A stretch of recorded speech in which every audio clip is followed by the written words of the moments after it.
Hi all, let's continue with the remaining part of addressing modes in Unit 2. So in this lecture, we are going to discuss about the other types of addressing modes as well as a numerical example which will explain you about the different types of addressing modes. So in the previous lecture, we have already discussed that there are 11 types of addressing modes where we have already seen implicit, immediate, absolute, indirect addressing mode, register direct and register indirect. So we'll continue with the next type of an addressing mode, which is a relative addressing mode. So in this addressing mode, we have a program counter, which is a program counter register, which is present in your computer. And the contents of the program counter has to be added to the address part of the instruction in order to get the effective address. So you can calculate effective address as address part of the instruction. A represents the address part and contents of the program counter is added to the address part in order to get the effective address. So PC contains the address of the next instruction that has to be executed.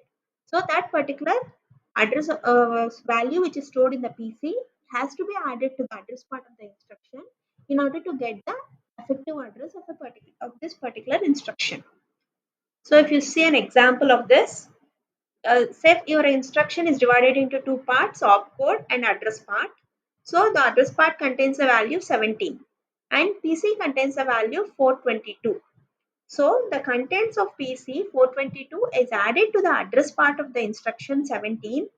422 plus 17, which is 439, is nothing but your effective address. So if you go and access the 439 location of your memory, you can find your actual operand. So this is called as a relative addressing mode. Next type of an addressing mode is an indexed addressing mode. So indexed addressing mode is mainly a technique that is used to access the data in arrays as well as a large memories. So this is one of a technique which contains a register called as an index register. So here, in order to get the effective address, you need to add the contents of the index register to the address part of the instruction in order to get the effective address. So the effective address can be calculated as contents of the index register plus instructions address part. So this will give you the effective address in case of an indexed addressing mode. Let's see an example. So the instruction contains opcode. IR is nothing but the index register and the address part contains a value 5. This is just an example where I am considering an address part as 5. It can be anything. And the index part, if you go and look at the register, index register, it contains a value 10. So the contents of my index register has to be added to the address part of the instruction 10 plus 5.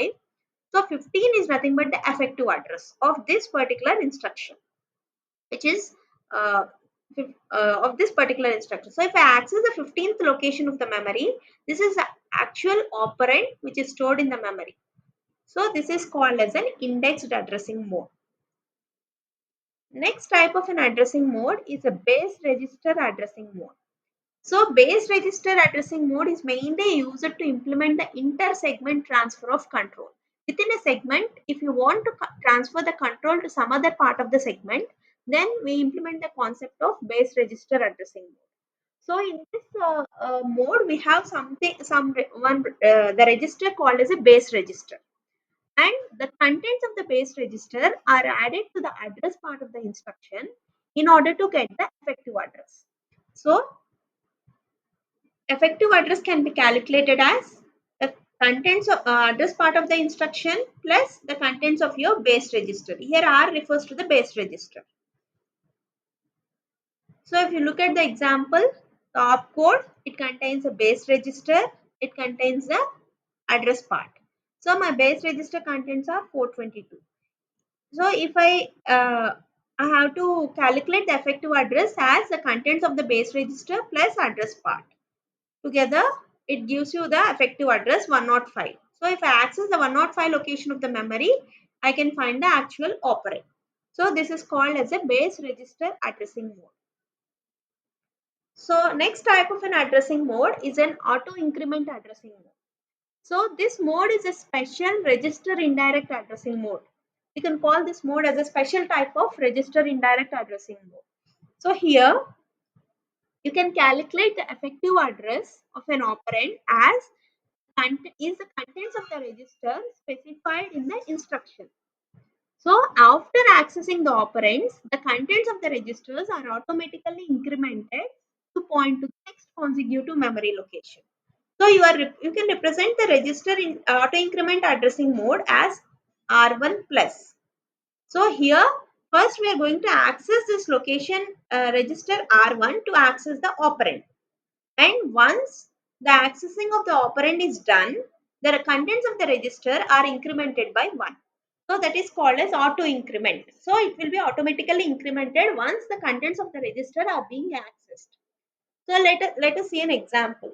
So if you look at this, the instruction part contains add operation, and the address part contains a register R1. So if we go ahead to particular register, access the particular register R1 in the register set, it contains 178. So 178, if you go to the particular 178 location of the memory, you access the operand. So this operand is stored in the accumulator. Normally your result is stored in the accumulator. It performs an addition operation, and the particular content will be stored in the accumulator.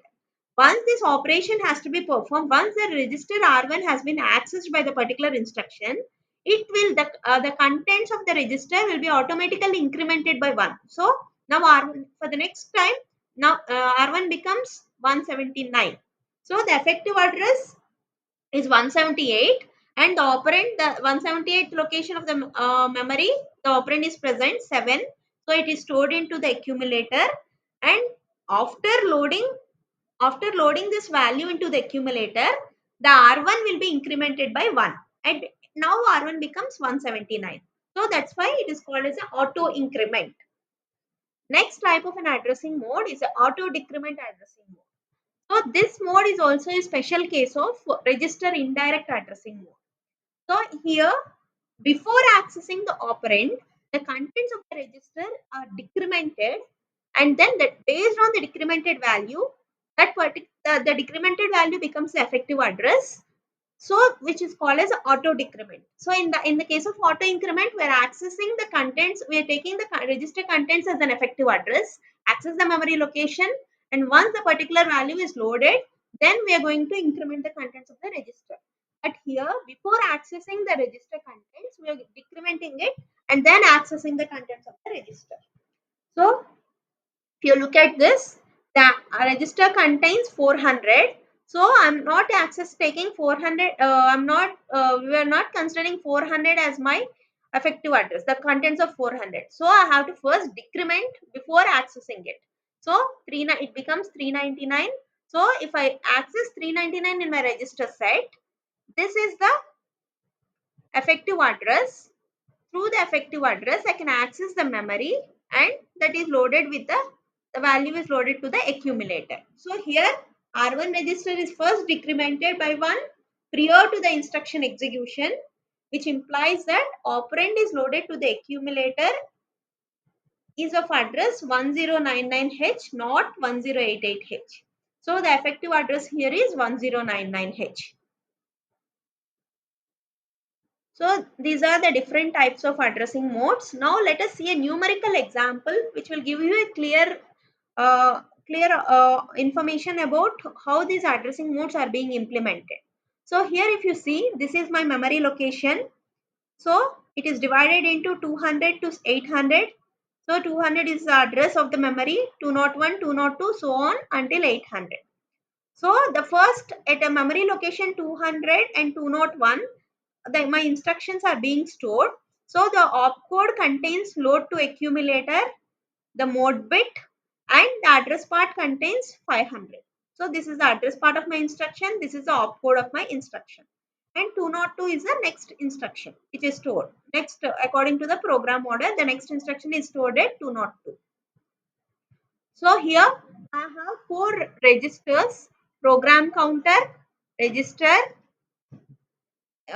index register, and accumulator. Okay. Now we'll look at the addressing modes. We'll see for each and every addressing mode, we'll see what is the effective address and what would be the contents of the accumulator. Say for example, my instruction is load to accumulator. It has to load a value to the accumulator, right? So which value has to be loaded? It depends upon the address part of the instruction. Based on the effective address, that particular value is loaded into the accumulator. So after execution of the instruction, what is the content of my accumulator depends upon the effective address of the instruction. So first, when we look at the direct addressing mode, whatever is there in the address part of the instruction, that is the actual address where my operand is stored. So address part contains 500. If I access 500, 800 is the actual operand which is loaded into the accumulator, because the instruction is load to accumulator. So the 800 will be loaded into the accumulator. And next type is the immediate addressing mode. In case of immediate addressing mode, whatever contained in the address part of the instruction, that is the actual operand. So 500 is my actual operand that is loaded into the accumulator. In case of indirect addressing mode, whatever is there in the address part of the instruction, if I go and access that 500 address of the instruction, it contains the effective address. So if I access 500, 800 is the effective address, which means if I go to that particular 800 address of the memory, my actual operand is stored. So the value that has to be loaded to the accumulator, the actual operand is 300. So that is an indirect addressing mode. Coming to a relative addressing mode, relative addressing mode is nothing but the contents of the program counter are added to the address part of the instruction to get the effective address. Counter initially it is 200. When this particular instruction is being executed, program counter points to the address of the next instruction, which is 202. So this is 202 plus 500. So my effective address is 702. So if I go to 702, 325 is my operand which is loaded into the accumulator. Next is the indexed addressing mode. So indexed addressing mode is nothing but here the effective address is calculated based on the contents of the index register plus the address part of the instruction. Index register contains 100, the address part contains 500. 600 is the memory location where my operand is stored. So 900. So 900 is nothing but which is the value operand which is loaded into the accumulator. Next is the register addressing mode. The register. So whatever is the register address part specifies the register. So there is only one register R1. So the register contains the actual operand. So 400 is the operand value which is loaded into the accumulator. In case of a register indirect addressing mode, the address part contains a register R1. If you ask, R1 contains the effective address. So 400 is the effective address of the memory where my operand is stored, 700. So in the case of register indirect, the contents of the register is nothing but the effective address. So 700 is loaded into the accumulator. Next is the auto increment addressing mode. So in case of auto increment addressing mode, the contents of the register R1 is accessed. 400 is the address location of the memory where my operand is stored, 700. That is loaded into the accumulator, and after this loading has done, R1 becomes 401. Okay, so this is auto increment.